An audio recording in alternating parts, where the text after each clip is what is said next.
আসসালামু আলাইকুম রহমতুল্লাহ। আসলে একটি খামারের সবচেয়ে ইম্পর্টেন্ট জিনিস হচ্ছে 3 থেকে 4 মাস পর পর গরুকে কৃমিনাশক করা।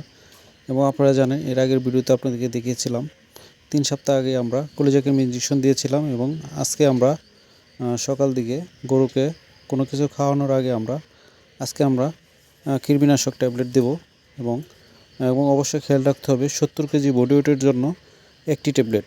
তো আমরা ট্যাবলেটগুলোকে ভালোভাবে ছেঁচে মিহিন করে এবং এগুলো কোনো খাবারের সাথে দিব না, কারণ খাবারের সাথে আপনি যদি এই ট্যাবলেটগুলো দেন, কৃমিনাশক দেন, তাহলে সেটা কাজ করবে কম। এই জন্য ট্যাবলেটটাকে গুলিয়ে কাচের বোতলে ভরে তারপরে আপনারা গরুকে খাওয়াই দিবেন। তো আলহামদুলিল্লাহ আপনার ভালো কাজ করবে। এবং এই কৃমিনাশক দেওয়ার পরে আপনারা অবশ্যই রুচিতে সমস্যা হলে গরুকে চিটাগুড় দিয়ে টিএমআর বানিয়েও খাওয়াতে পারেন এবং পাশাপাশি লিভার টনিক এবং জিঙ্ক দিতে পারেন। তো আমি কৃমিনাশক ওষুধ খাওয়ানোর পরে 1 থেকে 1.5 ঘন্টা পরে গরুকে খাবার দেব এবং দেখতে পাচ্ছেন আমি দানাদার খাবার দিলাম। দানাদার খাবারের ভিতরে ছিল কুড়া, গমের ভুসি এবং উন্নত মানের সাইলেজ। এবং আজকে আমি এই ট্যাবলেটগুলো খাওয়ানোর পরে কমন একটা সমস্যা হতে পারে, সেটা হচ্ছে এই উপকারী পোকাগুলো পেটের ভিতরে মরে যাবে এবং তাতে গরুর রুচির সমস্যা হবে।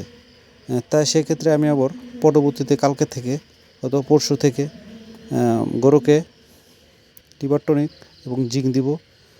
ইনশাল্লাহ ঠিক হয়ে যাবে এবং গরু আগের মতো রুচিতে ফিরে আসবে। এবং কৃমিনাশক ইঞ্জেকশন বা ট্যাবলেট খাওয়ানোর পরে গরুর টেম্পারেচার কিন্তু অনেকটাই বেড়ে যায়। তাই গরুকে অবশ্যই দানাদার খাওয়ানোর পর গরুকে গোসল করে দিতে হবে এবং ওই দিন কমপক্ষে গরুকে 2 থেকে 3 বার গরুকে গোসল করাতে হবে।